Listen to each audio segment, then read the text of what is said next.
Assalamualaikum warahmatullahi wabarakatuh. Alhamdulillahirrahmanirrahim. Wassalatu wassalamu ala asyrafil anbiya'i wal mursalin wa ala alihi washabbihi wasallam ajma'in. Baiklah, kami dari kelompok 3 akan menjelaskan sedikit peristiwa tentang bom Bali tahun 2002. Sebelumnya kami perkenalkan diri, saya Rizal Solihin, kemudian saya Muhammad Ramzi, kemudian saya Syahsat Abdul Akbar, saya Yasina Mawati, dan saya Dian Hafifah. Sebelum kami menjelaskan tentang peristiwa bom Bali, marilah kita melihat dengan seksama video peristiwa tersebut. Berikut cuplikan videonya.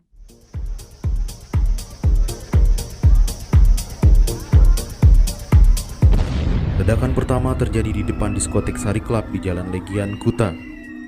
Sesaat kemudian, bom kedua menghancurkan Paddy's Pub yang terletak persis di seberang Sari Club.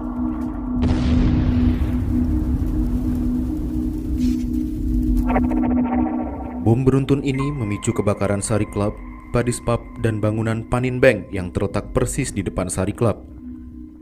Selain itu, puluhan bangunan di radius 10 hingga 20 meter dari lokasi rusak berat. Adapun kaca-kaca hotel, toko, maupun tempat hiburan lainnya tak luput dari kerusakan. Sesaat setelah dua ledakan ini, ledakan ketiga terjadi sekitar 100 meter dari kantor konsulat Amerika Serikat di Renon dan Pasar. Ledakan di Sari Club dan Paddy's Pub merenggut 202 nyawa dan 209 orang luka-luka. Sedangkan tidak ada korban pada ledakan ketiga. Korban mayoritas merupakan warga negara Australia. Beberapa pekan pasca ledakan bom di Kuta dan Denpasar, berbagai spekulasi soal siapa dalang di balik peristiwa ini pun mencuat ke permukaan. November 2002, Polri mengumumkan telah mengantongi identitas sejumlah orang yang diduga kuat sebagai pelaku ledakan bom ini. Serangan bom ini dinyatakan terkait dengan organisasi Al-Qaeda. Harian Kompas 15 Oktober 2002 mengabarkan Konsul Jenderal Amerika Serikat di Surabaya, Phillips Unweiler, mengatakan pihaknya melihat adanya tanda-tanda nyata tentang kaitan aksi teror dengan jaringan tersebut.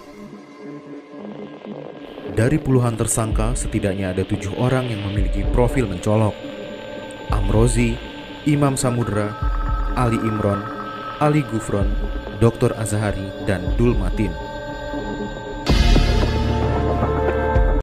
Baiklah, itulah peristiwa bom Bali tersebut. Kami akan menjelaskan sedikit tentang tragedi peristiwa tersebut dan akan menanggapinya. Kepada saudara Ramzi, persilakan untuk menjelaskannya. baik, terima kasih. Pengeboman Bali 2002 disebut juga bom Bali 1 adalah rangkaian 3 peristiwa pengeboman yang terjadi pada malam hari, tepatnya pada tanggal 12 Oktober 2002.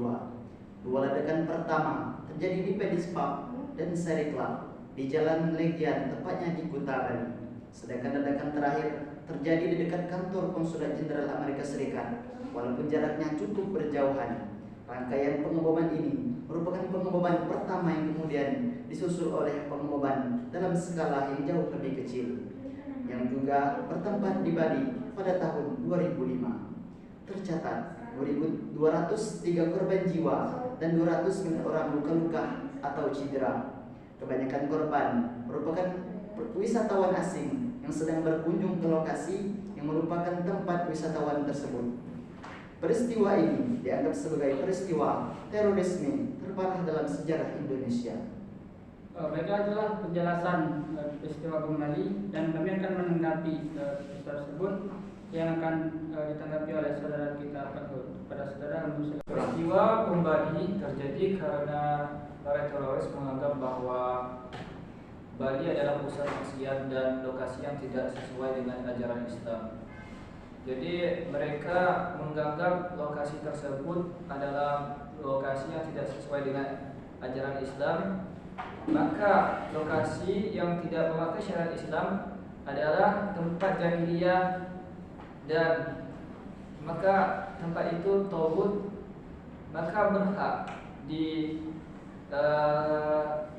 dilakukan kekerasan dengan melakukan kekerasan menggunakan bom. Walaupun demikian, Islam melarang untuk membunuh orang lain. Bahkan jika satu nyawa dibunuh tanpa alasan yang benar, berarti ia telah manusia ia telah membunuh seluruh manusia. Sebagaimana firman Allah dalam surah Al-Maidah ayat 32 yang berbunyi, "Man qatala nafsan bighairi nafsin aw fasadin fil ardi faka'annama qatala an-nasa jami'an wa man ahyaha faka'annama ahya an-nasa jami'an." Yang artinya, barang siapa yang membunuh seorang manusia bukan karena orang itu orang lain atau bukan karena membuat kerusakan di muka bumi, maka seakan-akan dia telah membunuh manusia seluruhnya. Ya. Dalam hukum Islam, siapa saja yang melakukan teror dan menakut-nakuti orang lain, ia akan dikenakan hukuman yang berat. Mereka inilah yang disebut dengan orang yang berbuat kerusakan di muka bumi, seperti halnya pada penyamun atau tukang begal. Mereka akan dikenakan hukuman yang berat supaya tindakan jahat tidak lagi terulang. Juga untuk menjaga harta, darah, dan kehormatan orang lain. Terdapat di dalam surah Al-Maidah ayat 33. Bismillahirrahmanirrahim.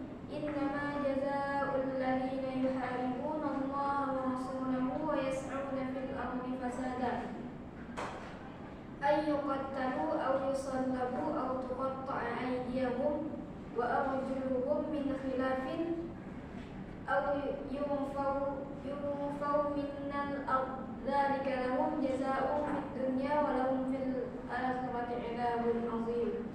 Yang artinya, sesungguhnya pembalasan terhadap orang-orang yang memerangi Allah dan Rasul-Nya dan membuat kerusakan di muka bumi hanyalah mereka dibunuh atau disalib atau dipotong tangan dan kaki mereka dengan bertimbal balik atau dibuang dari negeri atau tempat kediamannya.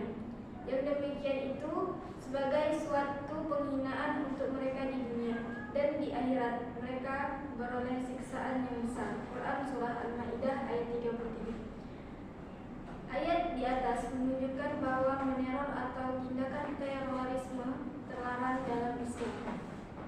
Baiklah, itulah penjelasan dan tanggapan dari kelompok kami tentang video kali ini Bom Bali 2022, dan kesimpulannya akan disampaikan oleh saudari Jessi.